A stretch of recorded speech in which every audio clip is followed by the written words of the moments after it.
This is episode number 480 of the Health and Fitness Podcast by InnerFight, brought to you in association with Smith Street Paleo. Please hop over smithstreetpaleo.com, check out all the goodness you can have delivered to your home. Welcome back to another edition of the show, folks. In this show, Andre connects again with his coach from America. Super interesting discussion, and I really hope you enjoy it. Thanks to Andre, thanks to Kyle. Enjoy the show. Welcome back to another episode of the Health and Fitness Podcast. Today I'm joined by Kyle Ruth, who is my coach and who was on the show, episode 352. Go check it out. We spoke about respiratory system versus cardiac.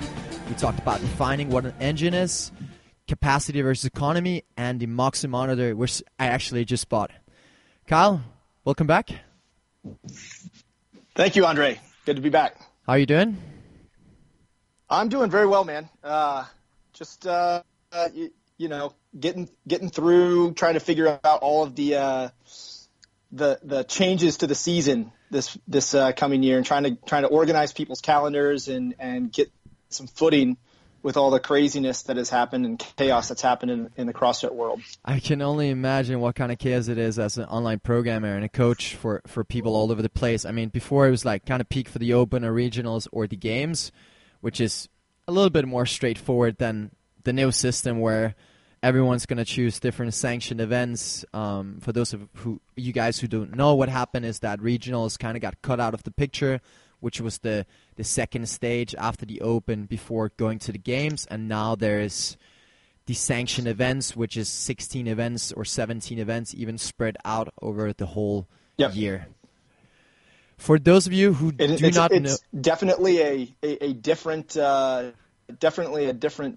like just playing field now, because before you had one opportunity to qualify, right? The only opportunity was through the Open, and now there's 16 different ones, and it happens throughout the year. So if someone gets hurt, someone gets sick, at least they have more opportunities. So I see it as a path to this becoming a legit, almost professional sport versus where it was before. Yeah, totally agree. And, it gives so much more opportunity also to travel. I think also sponsor-wise, if Reebok kind of gets out of the deal, that more sponsors can enter. Because obviously it's a problem if you're sponsored by Nike and then you go to the biggest event of the year and then you have to wear Reebok, which is, the component or the opposite brand of that. That's actually true with the Olympics often as well. I know with the U.S. athletes, they have to wear whatever the U.S. Olympic sponsor is, regardless of what their individual sponsors are. But I think that's common, but I do agree with you. For the people who do not know who you are, I mean, other than they know that you're my coach, can you give a little bit of background information on yourself, what you're educated in, what you do for a living, where you work, where can people find you, and what your personal goals are? Man, that's a lot. All right, so starting quick walkthrough from the beginning, quick walkthrough. I was a swimmer. I would have definitely defined myself as a swimmer for many years of my life. I think I swam competitively up to the point that I was 26 years old. Competed at a high level, never quite as high as I wanted to, because I think that's how most athletic endeavors work for the majority of us that don't end up winning. Yeah.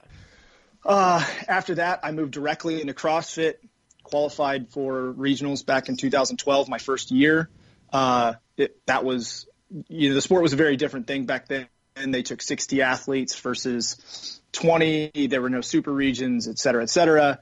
I ended up qualifying again 13, 14, 15, at which point I really shifted my focus away from competing and more towards coaching athletes. I felt like I had a lot more to offer. I felt like I had a lot to offer to younger athletes, to teach them how to be a better competitor, to teach them about what things create longevity in an athletic career. Because as someone who did compete all the way until they were 30 at a high level in multiple sports, I'd learned a lot of lessons. As an individual athlete for 15 to 20 years, there's a lot that I learned that I felt like I could pass on to younger athletes. Right. And I had this great opportunity with Training Think Tank to get access to athletes all over. And I felt like if I just poured everything I had into my own athletic career, that I would be losing an opportunity and selling a lot of the people that I worked with short. So I made a pretty hard shift towards focusing on coaching after the 2015 season, and since then things have gone really well. I've coached games athletes from teen to masters, team games athletes. I've had an opportunity to work with people that have been in the top 5 and top 6 in one of my specialties, coaching people with swimming in the sport of CrossFit, which is so different than coaching swimming with swimmers. Just the bodies are so different and the buoyancy and everything. So I've had that opportunity. Educationally, came up through the U.S. traditional university system, got an undergrad degree in exercise science, and then I went on to study at the Counseling Center for Swimming Science, got my master's there through Indiana University, and my focus was plyometrics, sort of the application of land power to the water, which was an interesting segue into the sport of CrossFit. So I was like one of the few swimmers and swim coaches who had a lot of experience with working with athletes on land. So I'd had exposure to most of the elements in CrossFit. As an example, we had used with some of the teams that I worked with, we actually used bar muscle ups as an upper body power development tool in swimming before I got into CrossFit and before I even realized that CrossFit was a thing. And so I just it was like a natural segue into the sport of CrossFit. And a lot of the energy system demands of swimming and like the interval training and some of the training, it made sense in view of CrossFit, and CrossFit makes sense in view of some of the components of swimming. So it was an easy transition. Yeah. I think that is all 33 years in a nutshell. That was pretty much all the things I wanted to hear, but there was one more thing. What are your personal goals as a coach? Because I can imagine as a very driven athlete for that many years, switching over as a coach, changing your goals, how have you been able to, like for your own training, but also is there goals for your coaching career? Do you have certain targets you want to hit? So for my own athletic training, my current goal is to explore fitness and explore ways to help my athletes improve. Yeah. I don't have any, like, I'm not trying to set a PR back squat. I'm not trying to win the CrossFit Games or get some particular place in the open. I just like exploring methods, and I create training blocks and training cycles for myself just to test things, to explore and see, how can this benefit my athletes? I look at my own personal training as a personal practice that I apply to my athletes. It's another learning tool. There's academic learning, there's reading and things like that. And then for me, this is experiential learning. It's an opportunity for me to go and play and explore. The other thing I like to do is when I have athletes come visit us on site at Training Think Tank, I like to throw down with them. So I got to make sure that I stay at least healthy enough and fit enough that I can continue to throw down. Although I have found in the last year that either I'm doing a much better job coaching my athletes and I can no longer hang with them, or I'm starting to fade in my fitness. Probably some combination of both. Or I'm just working with higher level athletes now, but that's definitely a big component of my own personal training practice. Yeah. And then from a coaching perspective, I set out 2 years ago, I said I was going to try and create an army of games athletes. And this past year, so the 2018 season was probably the first time that I could say that I at least took major strides towards that. I had a team, 2 masters, and 2 athletes on teams that I coached, and I would say that having that group of athletes there it's close to an army. I'd say that's at least for sure, a battalion. I don't know if it's an army yet, but I'd love to expand it. I think for me, one of the end goals is to place male or female in the open division at the games and have them really start to not just go. I feel like one of the lessons that I learned this past year was that my methods for getting people to the games and getting people there, or getting people to regionals were really good, but getting people to take the next step once they qualified, that needed to be refined. And so having had the opportunity to work, go ahead. Was that training methods, or was it the things outside of training that made the biggest difference? Do you get what I mean? If what changed your approach to it? I look at so as an example, one of the things that I found that I think I missed was a better use of the training environment. Most of the athletes that I coach train by themselves for the majority of the year. Yeah. However, my team athletes performed exceptionally well at the games. And I think a big part of that was they all had forced group training sessions multiple times per week. You know, they were forced to throw down with their, well, I don't know if you want to call it forced, but it was just part of their program every week to throw down with the rest of their team. And the result was when they showed up on game day, they were ready to go. Versus the individual athletes that I worked with, they didn't really have anybody around them that could push them. And so I did run a training camp about 3 weeks before the games, and it was the first time that any of them had really had an opportunity since, the qualifiers, or even since Wadapalooza back in January. And we're talking, this is mid-July. It's the first time they'd really had an opportunity to throw down with people at their level. So I think learning to better use training environments, to use training camps and attacking things with other people, I think that was one of my big lessons and takeaways from the games this past year, and definitely an influence on that. But yeah, there's a lot of components. Another one that you and I have talked about this, and I think this is really important, is taking away perceived limits. Yeah. So one of the things that I used to do is I would say, I'd have someone come in and they would be squatting, say a male open level athlete squatting 450 to 465. And you're like, dude, you're strong enough for the sport. We don't really need to focus on strength. Well, I've definitely had a shift since the games where it's like, right, there's no such thing as strong enough. We're always shooting to be as strong as possible, as fast as possible, as enduring as possible, maintain it as long as possible, because the reality is that this sport is ever evolving. It's young. The percentage improvement from the same individual year to year, if you just look at repeat workouts in the open, is massive. It's people insane. People who are following good training programs are improving dramatically year to year, even when they're 5-6 years into their career. So I think shifting the mindset from, okay, these things are good enough, we're just going to forget about them and put them in maintenance mode. There's no such thing as maintenance mode. Everything's got to get developed to the max. Yeah, I think that's a big takeaway. Instead of comparing yourself to anything else, it's simply just as strong as possible, as fast as possible, as enduring as possible, and that's your only target. And there's no end of the road there. It's just continue. Yeah. Well, one of the things that all of us coaches do is we go back and have athletes test qualifiers or test workouts from the games from the previous years, or test regional workouts when they're preparing for regionals.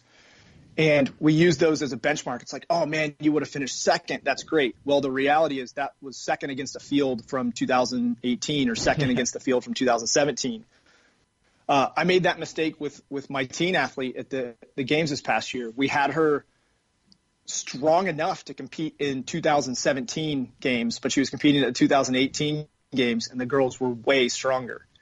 And that was kind of the aha moment for me. And, there's probably other coaches who probably came to that realization a long time ago. But, for me, that was a big aha moment. Like, hey, I've got to quit looking at what the metrics were a year ago or 2 years ago and look ahead. We need to be ahead of the curve instead of chasing it. Exactly, especially as it's a young sport. In today's show, our goal is to cover 4 topics other than the introduction that we went through. And let's see how far we can get. The first topic is periodization models. The second one is building long-term athletic success. Third one is why traditional sport training models don't work in CrossFit. And building your team. We're going to start from the top, periodization models. Let's kick it in. What do you think? Can it work for CrossFit? How is it applicable for the sport? And just generally your thoughts. Okay, so let's start from the top on sort of my view of periodization models. I got into program design via the periodization book, Tudor Bompa's periodization book. That was kind of my coaching Bible when I first started. And, I've used the templates from there, and I've used variations of the basic periodization that he lays out in that book for years and years and years. And then, next step was block periodization and really working with targeted training blocks where, okay, this was a strength block, and then this was a speed endurance block, and then this was a speed strength block, and, phasing training in these discrete windows. Where I'm at now is I would say very different from that, but it builds off of some of those earlier periodization schemes. So my thoughts are as follows. First, I use what we call dynamic periodization. I know I'm not the first person to come up with this. I know Evan Peikan, one of our coaches, has talked a lot about this as well. But essentially, dynamic periodization is that each subsequent training cycle or training week or training block is directed and altered by the results of the previous training block. So instead of me sitting down at the beginning of a competitive season and planning out the entire year and going, okay, 4 weeks out, we're going to be doing speed, strength, endurance work. And then 3 weeks out, we're going to be doing, special strength work. And then 2 weeks out, we're going to be doing this. Instead of me doing that, I simply do the following. How did the results look from the previous week? Yeah. All right. That informs what the next training cycle or training block is going to look like. We call it dynamic periodization because there's still an overarching theme, right? Yeah. We know that specificity is king. We know that by the end of the season, we need to have you better at CrossFit in your case. And we need to have you better at all of these different events within the subset of CrossFit. Yeah. But the path to that point is always going to look different for every athlete. And I don't think there's any way for me at the beginning of a 16-week season to be able to say, all right, this is the path that the athlete is going to take to get there. I know that in general, the specificity is going to increase as we go, but it's going to be based upon each previous week for the athlete, if that makes sense. That's one component. Yeah, it makes total sense because how can you predict the athlete's adaptations from week to week? If you make, a 16-week strength cycle, like we often see this, people start following Russian squat cycle or Bulgarian method, and they're like planning 3 months ahead, and then they reach week 7 and they can no longer follow the cycle because this was a cycle built for professional athletes that 1 in a million could actually complete, and you're just a high school student who just graduated and started training last year. And Andre, it sounds like you're speaking from experience. I'm talking about myself, and it just makes total sense. You need to see from a week-to-week basis how you're adapting, how you're feeling, because all of a sudden your knee might start hurting out of your control, and it might just be something that just pops up, and then you miss 1 week of the squat cycle and you try to catch it up. And that's why I feel like your approach, the dynamic periodization model, is so smart, because you just take, you listen to the client and look at adaptations and how the client feels, and then you can easily build the best way to make those desired adaptations in that dynamic block or period. There's definitely disadvantages to that model. So the first is that it's not scalable. So I'm very limited on the number of athletes that I can work with. Worst business model ever. It is probably the worst business model, but man, is it damn successful if you're trying to create really high-level, high-performing athletes. Yeah. So I think it shows some of where my priorities and my principles lie, in that I do put a premium on performance and the individual and the individual's needs and adaptations. That is more important to me than working with 100, 200 athletes or something like that. So that's much more important to me, is doing it right than doing it a lot of it. I think the second component of my periodization model, and this again heavily influenced by Evan, heavily influenced by Max, but we all three of us use what I would call like a build and maintain. Not a build and maintain. We use like this constantly revisiting periodization model. The traditional model is build and maintain. And essentially what that means is like you go through a base building block. You build your aerobic base, as an example. Yeah. Right. You spend 8 weeks and you do progressive volume, low intensity work to build up your aerobic base. And then you shift into an intensification phase and you completely forget about all that base stuff. And you're hoping that that is maintained over the course of the rest of the season. So if you have a 16-week season, you build the aerobic base for 8 weeks, and then you're like, okay, I really hope that this, that I retain this for the next 8 weeks into the end of the season. And I've had so many people get to the end of using old periodization model where they would, we would build an aerobic base for 8 weeks and then we'd shift into sport specific stuff. They'd get to competition and they're like, I feel unfit. Oh, well, the reason they felt unfit is because their base had completely eroded. All of the underlying, all the stuff under the hood had faded away when all you do is sport training, right? When you're just doing testers, the things that support your ability to perform at a high level, that stuff erodes. So I use a training periodization that works in much smaller blocks, and I address everything all the time. You're always going to be getting touches on your aerobic base. You're always getting touches on some of the basic components. So like, as an example, let's say we're talking about gymnastics. Yeah. A lot of times if people will be like, all right, we're going to do 6 weeks of strict gymnastics, and we're going to do, 5 weeks of gymnastics in isolation where you're doing like AMRAP unbroken. We're going to build this up. And then you're going to just do your gymnastics in the sport. That would be a traditional periodization model. Yeah. Contrast that. So what I'll do is they might do 2 weeks of strict gymnastics strength, but within that, we're still going to touch on gymnastics in a sport conditioning setting. We're still going to touch on it in like an AMRAP unbroken type setting where we're building all qualities all the time.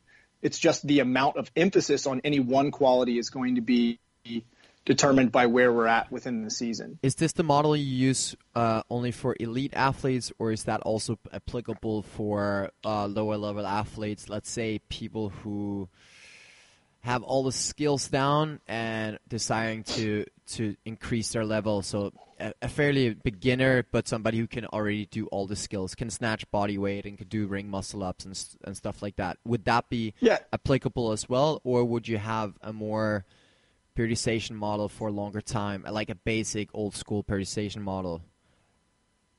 So one of the mistakes that I had made and made this over and over and over, early in my coaching career, was that I would build a quality in isolation and then I would expect it to have transfer over to the sport. So as an example, like you build up someone's strict handstand push-up capacity, right? So take the athlete who can do, they have all the skills in the sport.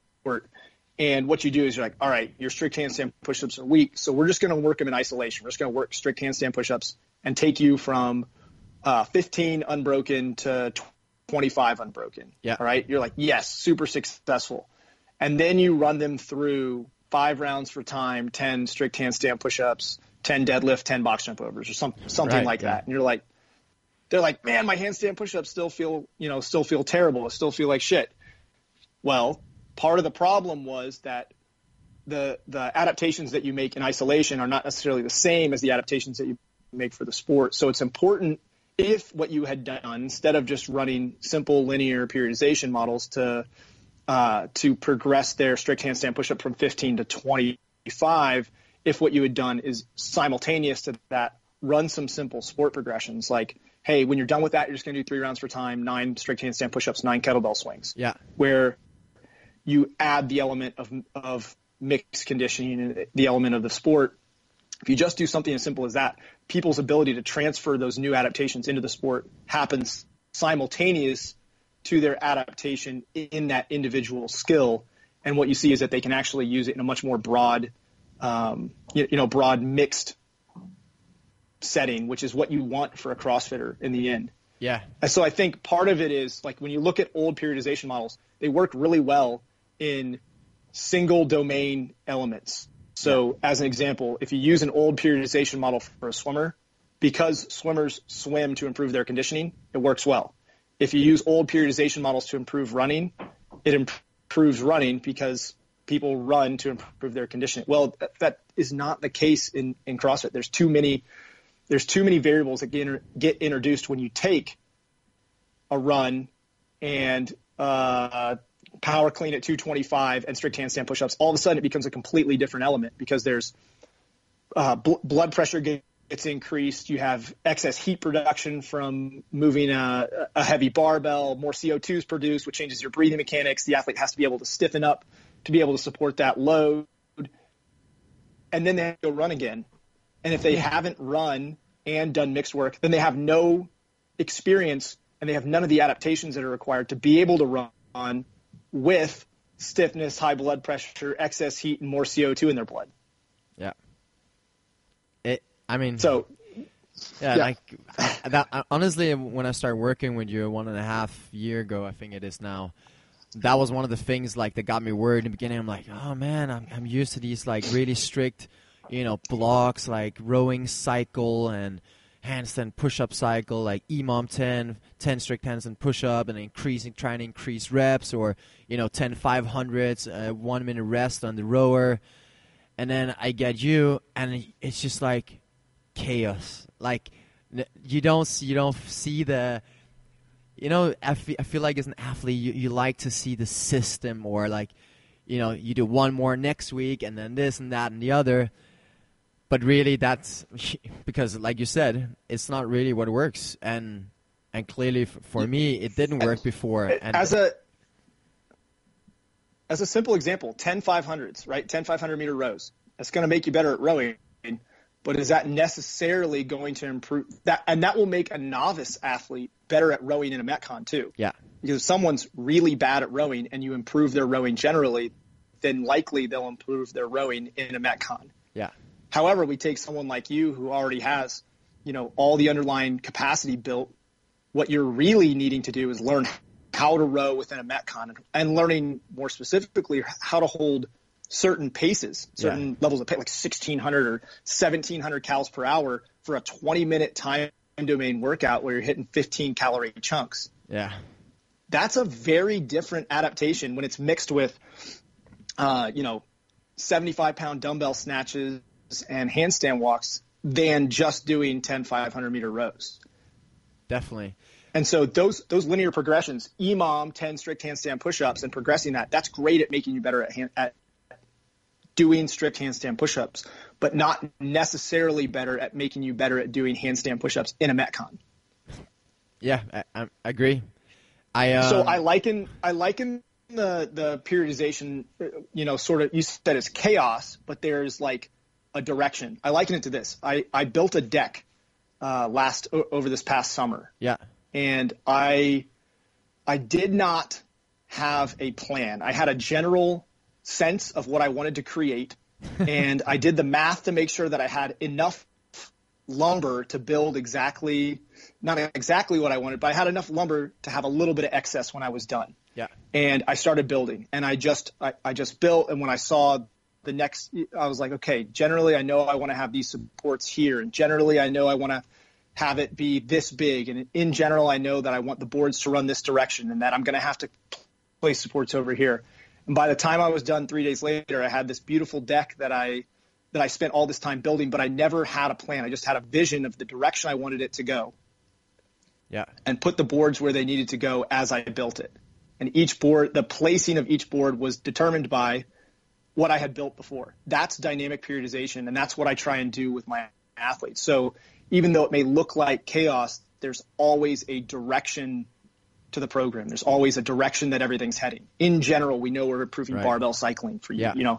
We know we're improving general squatting strength and deadlifting strength. So those things get touched, but they get touched with high variance. Yeah. I don't want to create pattern overload. And the reality is that strength in this sport means the ability to move a heavy sandbag, the ability to move a heavy barbell, maybe carry a 600-pound yoke, maybe to snatch 285 pounds. Well, all of those things are varied expressions of the thing that we call strength. And so in general, your strength training should be varied. Yeah. This kind of covers That's my take. The topic of why traditional sport training models don't always work in CrossFit. I think that kind of what we just discussed there covers that topic as well. So if we build on to the next topic, that would be building long-term athletic success. What's your thoughts on that, and what are your tips and tricks? And I mean, what have you seen with the many years of experience that you have in the sport? Well, it's funny. Max asked me, Max Ahag, the guy who runs Training Think Tank, he asked me yesterday if I were coaching a young competitor, and I was trying to teach them to be intelligent about their training, their habits, their competitive mindset, all those things. What are the three most important variables that I would try to instill to them? Yeah. And my response was as follows. The first is learning to put failures into context, that they're just lessons, that when you fall short of a goal, it's just teaching you what you need to improve for the next time. And any time that you feel like something is a shortcoming or a weakness, it's just a very simple mirror showing you what you have to address. And in a sport like CrossFit, there can't be any weaknesses. And so you have to fail over and over and over to determine what all of those weaknesses are so that you can eliminate them. Yeah.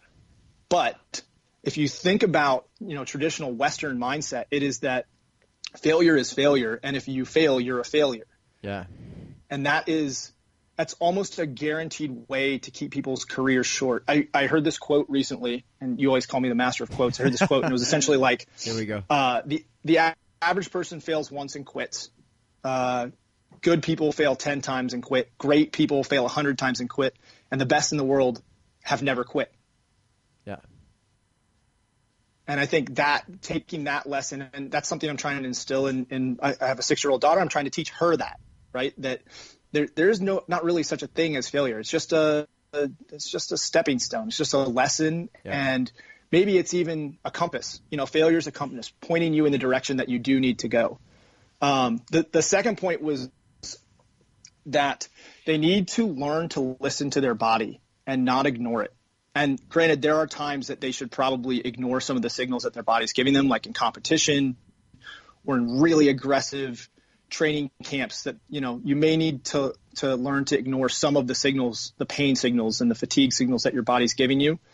But the reality is that if you want to have a long career, if you want to develop resilience, you have to learn to listen to what your body's telling you and learn to discern the difference between things that are a problem, things that will become a problem, like an elbow or a knee or a back, versus things that just hurt or are uncomfortable because you have to address them because you're addressing a previous failure. Yeah. Right. And I think teaching young athletes to the difference between those things and the importance of taking a rest day when it's necessary. The fact that most of the young athletes, the guys that are in their 18s and, guys and girls that are in their 18s to early 20s that I work with, they just try and train through everything. If their back hurts, they just want to keep going, like, oh yeah, it'll be fine in 2 days, which they're probably right. So if it's the first time you've come up against an injury, it's eye-opening how long they can last as you get older. The stuff when I was in my 20s that I would get the tweaks, it would be gone in 3 days and I could just start training again. And then by the time I was 30, that same tweak would last for a week. And I'm sure by the time that I'm, in my 40s, I'll be talking about how it lasts for 2.5 weeks. And then in my 50s, I'll be like, yeah, don't ever train through tweaks because then you end up like I am and I can't walk. I'm sure that's the case. But yeah, that's another big component of it, I think, is learning to recognize, differentiate, and listen to the signals that your body is giving you and act on them. There's a reason that your back hurts. Yeah. There's something wrong. You're doing something that's creating pain. It doesn't mean that there's necessarily an injury, but you're doing something, your body is telling you you need to do something different. Yeah. And I wish, when I had gotten into CrossFit when I was like 26, 27, I wish I had listened a little bit better to some of the messages that my body was sending me. I may have been able to prolong my athletic career that way. So that's definitely a lesson I want to pass on. And then the other one was just recognize the impact that movement quality has on longevity, on your ability to express your capacity. Movement quality is probably, in my opinion, the single biggest predictor of longevity in someone's athletic career. Yeah. Assuming the other 2 points as well. Because let's face it, if your knees cave in every time you squat and you're creating stress on that MCL, ACL, and some of the medial meniscus and everything, eventually something in there is going to break. If every time you do a deadlift, you cycle through flexion extension cycles, eventually some component of your spine is going to be the weak link and it's going to get taken out. Yeah. There's always a weak link in the chain. So to go through the points, the first one was basically learn through failure, and you do that. I mean, the way you've taught me is, you know, you got to put yourself out there, enter qualifiers, don't be afraid, you know, never be like, just put yourself out there, go against other people in qualifiers, or, you know, go against someone who you don't want to get beat by, and those kind of things, so that you get used to that feeling of, you know, being nervous, or maybe just realizing that, you know, you're not where you want to be yet, but that qualifier or that session taught you something. Second one was learn. That is an important realization in and of itself, recognizing that you're not where you want to be. People are afraid of that. Yeah. And if you're afraid of it, you should go to it. If there's something in the sport that you are afraid of, that thing is probably the one that's holding you back. Yeah. I mean, I know I've asked you this question. I ask all my athletes this question, like, what are you most afraid of? What would be your worst nightmare workout to show up? And that is, address that. Go towards it. That is very difficult to be honest and say, you know, like, when you have to be completely honest with yourself and say, you know, like, that workout, that really scares me if that comes up. Like, because that's what you least want to do. But you tell your coach, and all you're going to do is that freaking workout or similar stuff. But is that variations of thrusters and running over and over and over and over. But is that honesty that will take you to the next level? The second point I agree. was What happened the last time? Yeah. Well, all I was going to say is what happened the last time you had a thruster workout show up in competition. Yeah, smashed it. Exactly. Because we addressed it, but it sucked all the training, but it was definitely worth it. The reward was definitely worth it. Yeah. The second one was learn to listen to your body, and I think one way you taught me really well here is, you know, auto-regulated training models, and like you don't set a set of sets, you know, like volume or intensity in many cases, and you let me control how many sets or how heavy am I going to go on that day, rather than saying, all right, today you have to build up to a 350 clean or whatever it might be. Then it's like build to heavy single of the day, or, you know, those kind of things. And I think that really helps, so you don't have everything so controlled. That's one way where you really that learn actually to listen ties to your back body. in. That ties back into the periodization model, because one of the things that's important as a coach is to recognize when auto-regulated progressions are best, and when it's best to just be like, hey, you need to put 385 on the bar and move it. Yeah. Right. Those are two very different things. And the reality is I tend to use auto-regulated stuff earlier in the season. It's less specific, and I'm not necessarily trying to I want the athlete to be more aware of themselves, because I want to keep the training stress lower potentially, versus, you know, where you get to the end of a season and it doesn't matter how your body feels. You need to get the work done. Yeah. And so you need to learn to get out of your head at certain points as well. But for longevity purposes, you need to learn to listen to the signals in your body. Exactly. The last one is movement quality, and I think that the key I've learned over the time is that movement quality comes down to your focus in the session, like switching off your phone, really paying attention to how you move, how you feel. If you don't have a coach at hand, like filming yourself, reviewing it with a critical eye, you know, always being aware of how can I make this movement even better. And I think the biggest component is honestly just phone on flight mode. If you use it, you only use it for filming and nothing else, because the only way to realize that something is a problem is to be there 100% mentally and physically. Yeah, I think there's a lot of different approaches here, and every coach is going to have their own unique style. I tend to use movements that I know will create the shape or the movement pattern that I'm trying to elicit. So, for example, if someone has a tendency to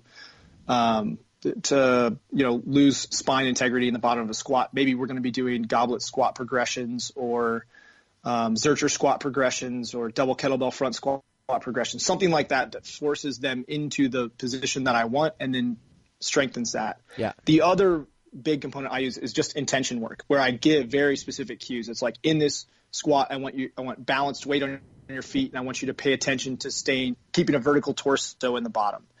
I've found those two to be the most successful tools for addressing movement quality for myself, but there are so many different ways to skin that cat, and every coach is going to come up with a different method for addressing it that works best for them. And every athlete will need a different way to get it addressed. Absolutely. The last topic we're going to go through today is building your team, and that's one thing we have been speaking a lot about, and the importance of having the right people around you and how that can affect your athletic career and your life in general. What are your thoughts here? What are your advice to people who aspire to become a great CrossFit athlete or just generally a great person? I think both things will work the same way in this system.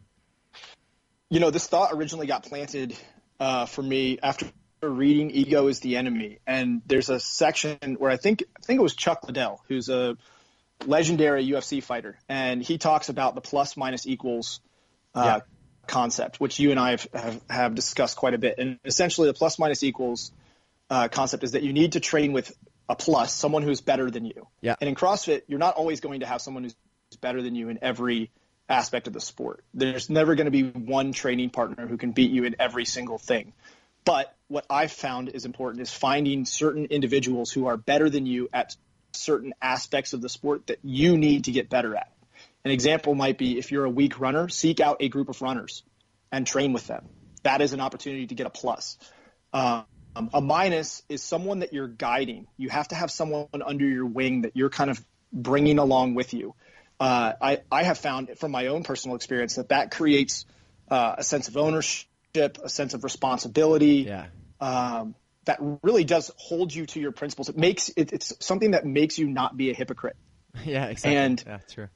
If you're teaching someone, you're like, man, it's really important that you do this movement work after your training, or really important that you do this core work, and then they see you not doing it, right? Yeah. It's something that actually holds you accountable to the things that you already say are important. It makes you walk the walk and talk the talk.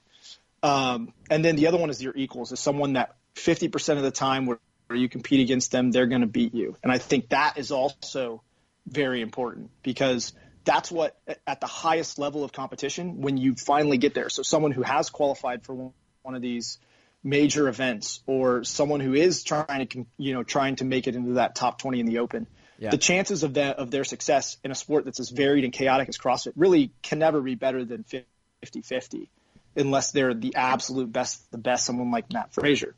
And so exposing yourself to that 50-50 on a regular basis is important. So that's where the concept of building your team came from. And you and I have taken it and really ran with it, and I've tried to apply this with my other athletes. But in my eyes, a team consists of your support system.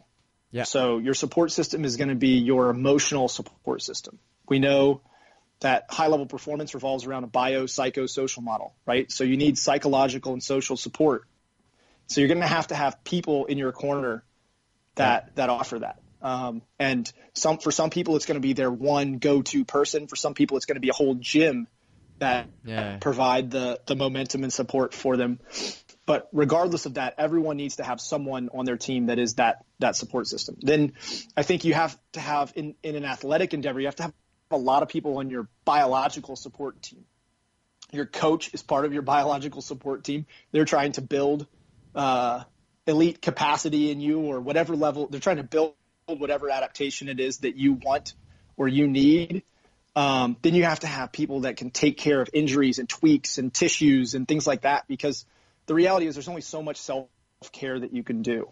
And you need those types of people in your corner. And if you look at the best sports in the world and the best athletes in the other sports, they tend to have huge teams of support people that take care of tweaks, injuries, everything like that. And if you want to be a high-level performer in this sport, or even want to just do CrossFit on a regular basis, but do it and push yourself, you're going to need people that are going to be in your corner to help take care of you. Yeah, definitely. I mean, we've kind of seen it with... I don't think the journey can be done alone. We've kind of seen it with Matt Fraser, like we spoke about in that interview after the games, or after one of the games events, where where he basically says that his biggest secret, or the one thing that made a massive change, is that he has a great team and that takes care of everything for him, and all he has to do is put in the work. And because, like we've spoken about before, everything in life outside of training might cause you stress, like work or stressed relationship or traffic or whatever it is. Like, that's all stresses on the body. And if you have someone who can, for example, have all your food ready for you, or take care of your bills, or whatever it is that might cause you stress or take you away from focusing on training and the goals, then in the end of the day, that if that can make a 1 or 5% difference, that's what's going to make you the best in the world. And that's kind of the tendency we're seeing now, that the best athletes, they are full-time athletes, and not just full-time athletes as in they don't have a job on the side, but as in all they focus on is putting in the work and not anything else. It's absolutely true. But I think that same thing applies all the way down to the group class level. I think that anyone who wants to be successful or aggressive in any endeavor, any area or aspect of their life, they're going to have a group of people that are working with them and for them and moving in the same direction as them. And I think surrounding yourself, or coming up with a way to surround yourself with like-minded people, is one of the keys to success in any endeavor, whether it's coaching. In my case, if I want to create, I have this really high level coaching goal that I want to achieve, there's no way that I can do that on my own. No. Obviously, it requires the athletes and the right talent pool, but I need people that I can refer to when an athlete has an injury. I need people that I can refer to when I have athletes who are struggling with psychological things and things like that. Because the reality is, I can be a great coach, but that's only one component of a really multifaceted thing that is training and coaching and athletic performance. Yeah. I think we've kind of been through all the topics that we set out to cover for today, and there's definitely a lot more topics, and we could have been much more in depth with each of the topics. We're gonna save that for another episode. We'll catch up in a year or so, or 6 months or so, just like we did from the last show.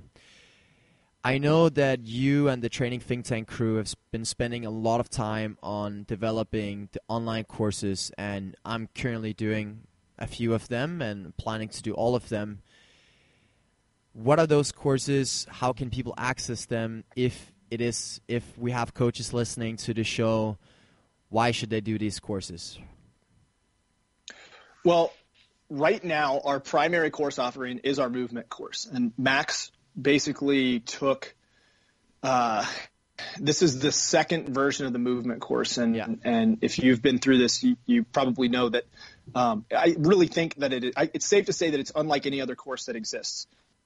It offers you a very, very in-depth view of movement training and all of the tools that you can use to impact someone's movement. And it's the first time that I've seen a system that actually defines human movement and defines the characteristics of human movement. Movement's pervasive.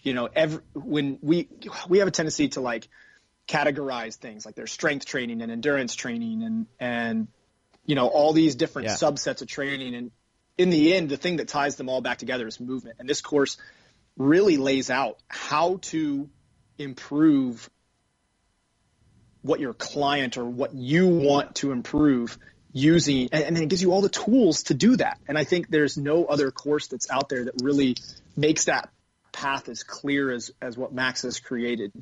Our other courses that we currently offer a bundle, which is going to be launching this week. We're going to be relaunching our bundle this week, which includes our energy system training course, our strength training course, the movement course, and our assessment course. And we're actually going to be, like I said, relaunching that bundle this week as like a pre-holidays kind of thing. Yeah. But those courses were our original courses, and I think that's a lot of what built the following for Training Think Tank. People took those courses and saw that we were definitely thinking differently than a lot of the organizations out there. And I think the information that's contained in those courses is so valuable to a coaching practice across the board. The other thing that we're going to be launching this week, and this is something that I think we're most excited about, is our mentorship program and our group, like our competitive group program. Okay. Both of those are launching this week.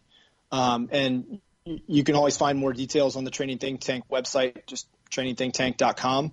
But those things launch this coming week, and I'm super excited to see this mentorship program and that's for coaches take off and expand. Yeah. Yep. Yes, that's the intention. Is this is a coaching mentorship program, and I think this is something that's really going to allow people to take their coaching to the next level, because you're going to get access to coaches who honestly have the most experience in the remote coaching realm. You're going to get access to this now. Finally, this is something that we've been building for a while, and I'm really excited to see this thing take off. One quick question about the coaching mentorship. Is it mainly for knowing the basics of coaching, like exercise physiology and some of the courses, or is it also building your business as a coach and how you get clients and those kind of things? Our intention is for the people that come into the mentorship program to already have either taken our courses or, have an extensive coaching background, so that we're not teaching things that we already have created courses to teach. We want to teach people the application side of everything. So whether that's, building your business, building your, designing group training, designing individual training, how to do individual coaching, how to add on remote coaching as a side component, how to make your systems efficient. That type of stuff is what we'd like to cover in the mentorship program. Awesome. Well, if you're a coach out there, or you're an athlete who desire to learn more about training and the background behind why you do what you do, then I definitely recommend you hitting up those courses. I've done a few of them myself, and as I said, I'm planning on doing all of them, and maybe even the coaching mentorship.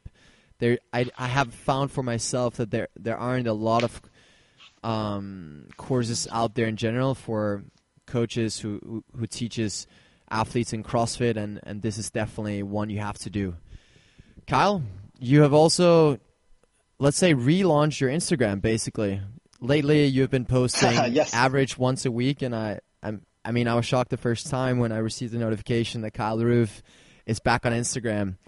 If you want to follow Kyle on Instagram, there's a lot of really good posts, a lot of the more geeky side of posts, I would say. We agree on that? Yeah, it's not like you're going to find a lot of videos of me training, because, well, the stuff that I'm doing for training, I either don't want to release to people because I want to keep it close to the chest for my athletes only, or it's just not that sexy, and so people wouldn't really want to. I don't think the average person would care that much about my training. My stuff is all focused on coaching and coaching philosophy, physiology. I mean, that's what I really focus on with my Instagram. I use it as a way. When I made the decision to start using Instagram again, I decided that I was going to use it as a way to spread my coaching philosophy amongst my athletes. Yeah. That was my intention. You can find Kyle on KyleRuth_TTT, and he also links over to a lot of the other TTT coaches like Evan and like Mike and Brandon and the Training Think Tank account. So you should definitely hop over there and check out what's going on.